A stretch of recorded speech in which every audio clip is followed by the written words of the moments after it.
Assalamualaikum warahmatullahi wabarakatuh. Kami dari kelompok dengan materi nomor 6, yaitu tentang hubungan antara gerbang logika dan instruksi-instruksi dasar dalam bahasa assembly, yang beranggotakan saya, Iwa Martavia Purnamasari dengan BP 230386. saya, Zahwa Latifah dengan BP 230408. Saya Dilandira dengan BP 230469. Saya Noval Zandra dengan BP 230152. Baiklah, yang pertama kami akan menjelaskan tentang gerbang logika. Gerbang logika dasar adalah suatu entitas dalam elektronika dan matematika boolean yang mengubah satu atau beberapa masukan logik menjadi sebuah sinyal keluaran logik. Jenis-jenis gerbang logika. Yang pertama, AND gate. Gerbang AND adalah suatu rangkaian logika yang mempunyai beberapa jalan masuk dan hanya mempunyai satu jalan keluar. Yang kedua, OR gate. Gerbang OR memiliki paling sedikit dua jalur input, artinya inputnya bisa lebih dari dua, misalnya 4 atau 8. Yang ketiga, NOT gate. Gerbang NOT memiliki fungsi membalik logika tegangan inputnya pada outputnya. Sebuah pembalikan adalah gerbang dengan satu sinyal masuk dan satu sinyal keluar, di mana keadaan keluarnya selalu berlawanan dengan keadaan masuknya. Yang keempat, NAND gate. Gerbang NAND adalah suatu NOT dan AND atau suatu fungsi AND yang dibalikan. Dengan kata lain, bahwa gerbang NAND akan menghasilkan sinyal keluar rendah jika semua sinyal masuk bernilai tinggi. XOR gate. Gerbang XOR atau biasa disebut juga sebagai exclusive OR. Gerbang XOR akan menghasilkan sinyal keluaran rendah jika semua sinyal bernilai rendah atau semua masukan bernilai tinggi. Atau dengan kata lain bahwa XOR akan menghasilkan sinyal keluaran rendah jika sinyal masukan bernilai sama semua. XNOR gate. Gerbang eksklusif NOT atau biasa disingkat sebagai gerbang XNOR merupakan gabungan dua gerbang logika, yaitu gerbang XOR dan NOT. Bahasa assembly.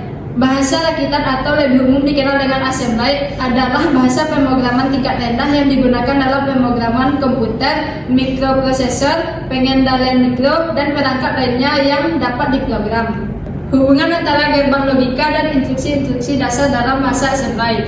Hubungan antara gerbang logika dan instruksi dasar dalam bahasa assembly sangat penting dalam memahami cara kerja sistem digital. Gerbang logika menyediakan dasar untuk operasi logis, sementara bahasa assembly memungkinkan programmer untuk mengendalikan perangkat keras dengan cara yang efisien. Keduanya berkontribusi pada pengembangan teknologi informasi dan sistem komputer modern. Representasi logika dalam kode. Instruksi dalam bahasa assembly dapat digunakan untuk mengimplementasikan fungsi gerbang logika. Misalnya, operasi logika seperti AND dan OR dapat diwakili dengan instruksi tertentu dalam assembly, memungkinkan manipulasi data sesuai dengan aturan gerbang logika. Pengendalian alur program. Gerbang logika digunakan untuk menentukan alur eksekusi program. Misalnya, instruksi kondisional dalam assembly dapat menggunakan hasil dari operasi logika untuk menentukan langkah selanjutnya dalam program. Selanjutnya, simulasi dan praktikum. Dalam pendidikan, seringkali dilakukan praktikum untuk menunjukkan bagaimana gerbang logika berfungsi secara fisik menggunakan alat seperti OP, AMP, di mana hasilnya dapat diprogram dan dikontrol melalui instruksi assembly. Cara instruksi-instruksi dasar dalam bahasa assembly dapat digunakan untuk mengimplementasikan operasi logika yang lebih kompleks. Yang pertama yaitu penggunaan instruksi logika dasar. Instruksi dasar dalam bahasa assembly seperti AND, OR, dan NOT memungkinkan programmer untuk melakukan operasi logika sederhana. Misalnya, AND menghasilkan output 1 hanya jika kedua operan bernilai 1. OR menghasilkan output 1 jika salah satu operan bernilai 1. Sedangkan NOT membalik nilai operan 0 menjadi 1 dan sebaliknya. Dengan menggunakan instruksi-instruksi ini, programmer dapat membangun operasi logika yang lebih kompleks dengan menggabungkan beberapa instruksi. Kombinasi instruksi untuk operasi kompleks. Operasi logika yang lebih kompleks dapat diimplementasikan dengan menggabungkan beberapa instruksi dasar. Contohnya, untuk menghitung hasil dari ekspresi logika seperti A dan B atau C dan D dikali A dan B atau C dan D. Selanjutnya ada pengendalian alur program. Bahasa assembly juga memungkinkan pengendalian alur program melalui instruksi percabangan seperti JMP, JE, dan JNE. Ini memungkinkan programmer untuk membuat keputusan berdasarkan hasil dari operasi logika yang salah dilakukan. Pengoptimalan kode. Penggunaan instruksi dasar dalam bahasa assembly juga memungkinkan pengoptimalan kode untuk meningkatkan efisiensi.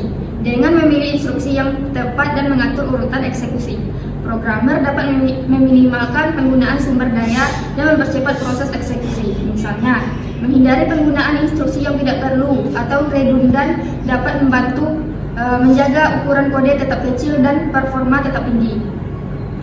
Membuat sebuah program sederhana dalam bahasa assembly untuk melakukan perbandingan dua bilangan dan menentukan bilangan yang lebih besar. Berikut ini adalah contoh program yang digunakan. Penjelasan program tadi adalah yang pertama, pengaturan model dan memori. Program dimulai dengan mendefinisikan model memori yang digunakan, model small, dan mengatur titik awal eksekusi program, ORG 100H. 2. Data input. Dua variabel bilangan A dan bilangan B didefinisikan sebagai byte, DB, yang menyimpan nilai yang akan dibandingkan. 3. Pesan output.